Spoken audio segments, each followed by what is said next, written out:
नमस्कार दोस्तों, जय श्री राम, जय हनुमान। स्वागत है आप सबका मेरे एक नए वीडियो में। आज का वीडियो बहुत ही इम्पोर्टेंट है, जिससे कि हनुमान चालीसा से जुड़े सवालों के जवाब आपको मैं इस वीडियो में देने वाली हूँ, जो बहुत सारे लोगों के मन में रहता है।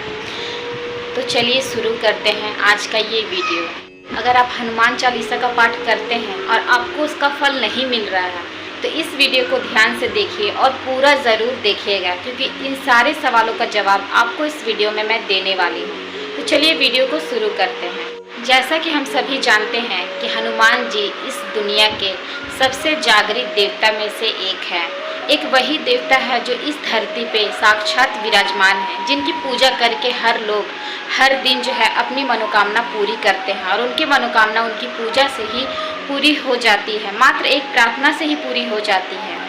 हमारे देश में सबसे ज़्यादा मंदिर हनुमान जी के ही हैं, जबकि प्रभु श्री राम के मंदिर बहुत ही कम हैं, क्योंकि हनुमान जी एक ऐसे देवता हैं जो हर किसी की मनोकामना को पूरी करते हैं। अगर मन से उनकी प्रार्थना कर ली जाए तो वो ज़रूर पूरी होती है। और बहुत सारे लोग तो हनुमान चालीसा पढ़ करके अपनी मन्नत को और अपनी मुराद को पूरी भी कर रहे हैं। हनुमान जी को प्रसन्न करने के लिए सबसे ज़्यादा प्रचलित पाठ है हनुमान चालीसा, जिसका पाठ जो है हर कोई करता है और अपनी मन्नत को जो है पूरा करता है। तो आइए जानते हैं इससे जुड़े कुछ सवाल और उसके जवाब मैं आज आपको दूंगी। क्यों नहीं होती है लोगों की मन्नत पूरी हनुमान चालीसा पाठ करने के बाद? क्यों करते हैं वो? क्योंकि उनके पीछे भी बहुत बड़ा कारण है, बहुत बड़ा रहस्य है। वो कर देते हैं छोटी छोटी गलतियां, जिसके वजह से उनका हनुमान चालीसा का जो पाठ है वो सफल नहीं हो पाता है। आखिर ऐसा क्या है? तो आइए जानते हैं। इसका जवाब है सबसे पहला कारण प्रभु से एक चित ना होना। तो दोस्तों, बहुत सारे लोग तो हनुमान चालीसा का पाठ करने के लिए बैठते ही हैं, लेकिन जब वो पाठ कर रहे होते हैं तो वो अपने दिमाग में जो है बहुत तरह के ख्याल अपने मन में लाते हैं। कोई बिजनेस को लेकर के टेंशन में रहता है, कोई अपनी निजी ज़िंदगी को लेकर के टेंशन में रहता है, कोई अपने रिश्तों को लेकर के टेंशन में रहता है। यही एक वजह है हनुमान चालीसा का जो पाठ है उनका फल जो है नहीं मिल पाता है। तो दोस्तों, जब भी आप पूजा करने बैठे, चाहे आप किसी भी भगवान के हो, सबसे पहले तो अपना जो आपके मन में जो ख्याल चलते रहते हैं, जो भी ईश्वर का ध्यान करते समय बहुत सारे लोग जो होते हैं वो फॉर्मेलिटी के लिए हनुमान चालीसा का पाठ करते हैं। अब आप ही बताइए, जब हम भगवान से कनेक्ट नहीं होंगे, दृढ़ता से उनका पूजा पाठ नहीं करेंगे, तो आप ही बताइए भगवान हमारी कैसे सुनेंगे और क्यों सुनेंगे? जब हम उनसे कोई रिश्ता ही नहीं बनाएंगे, उनकी पूजा जो है दृढ़ता से नहीं करेंगे, तो भगवान जो है हमारी क्यों सुनेंगे और कैसे सुनेंगे? इसीलिए जब भी हम पूजा करने बैठे तो अपना जो ख्याल है, अपना जो भी आपके अंदर जो मेंटेनेंस है, उसको आप केंद्रित करके इकट्ठा करके आप एक जगह उसको रख दीजिए। उसके बाद ही आप पूजा करने बैठिए, तब जाके आपकी पूजा जो है सफल होगी। तब आप जो है अपना पूरा ध्यान जो है बजरंगबली पे लगा पाएंगे, हनुमान भैया पे जो है लगा पाएंगे, और तब जाके जो है आपकी पूजा जो है सफल होगी। कृपा जो है बजरंगबली जो है बरसाने लगते हैं, तो इस बात का आप लोग ध्यान रखिएगा। इसका दूसरा कारण है स्वार्थ की भक्ति। बहुत सारे लोग ऐसे होते हैं जो स्वार्थ में अंधे हो जाते हैं। जब उन्हें भगवान से मतलब रहता है, यानी कि जब दुख में याद करना होता है, तो वो लोग भगवान को याद करते हैं कि शायद भगवान को याद करने से वो जो दुख मुसीबत में पड़े हों, उस दुख मुसीबत से भगवान उन्हें निकाल लेते हैं। लेकिन वो भूल जाते हैं कि सिर्फ दुख में याद करने से भगवान किसी का साथ नहीं देते हैं। जब इंसान के पास दुख में तो याद कर लेते हैं, लेकिन जब उनके पास पूजा पाठ करने के बाद जब उनके पास सुख आता है, तब वो जाके अपना सुख जो है भगवान के पास नहीं बांटते हैं। वो भूल जाते हैं कि आज उनके पास जो भी सुख है वो भगवान हनुमान जी की वजह से आया है, और उन्हें वो उनके साथ बांटने के बजाय उन्हें वो भूल जाते हैं।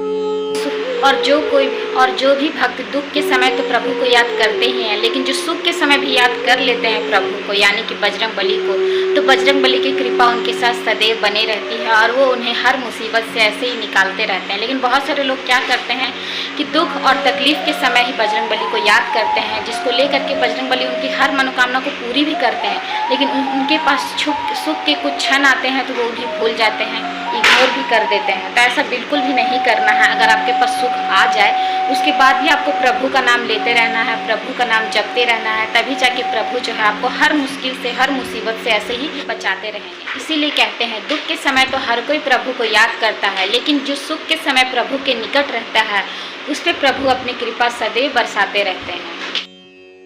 कारण नंबर 3, बुरे कर्म। कभी कभी क्या होता है कि हमारा बुरा कर्म जो है हमारा पीछा नहीं छोड़ता है। बुरा कर्म की वजह से ही बहुत सारी पूजा पाठ करने से कोई फ़ायदा नहीं है, लेकिन जब हम अच्छे कर्म करेंगे तो भगवान हमारा हमेशा साथ देंगे और हमेशा साथ देते भी है।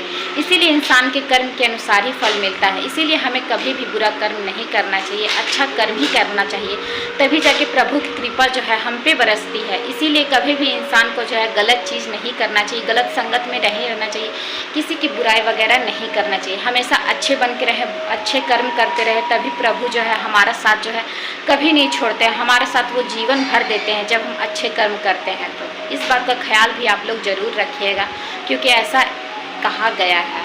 सच्ची भक्ति के साथ साथ अच्छे कर्म करना भी बहुत ज़्यादा ज़रूरी है। तो दोस्तों, बहुत सारे लोग ईश्वर की भक्ति तो करते हैं लेकिन अच्छे कर्म नहीं करते हैं, जिसकी वजह से उन्हें अच्छे कर्मों का फल नहीं मिल पाता है और पूजा पाठ का फल नहीं मिल पाता है। तो ये नंबर 3 हो गया है जो मैं आपको बता रही हूँ, कर्मों का फल।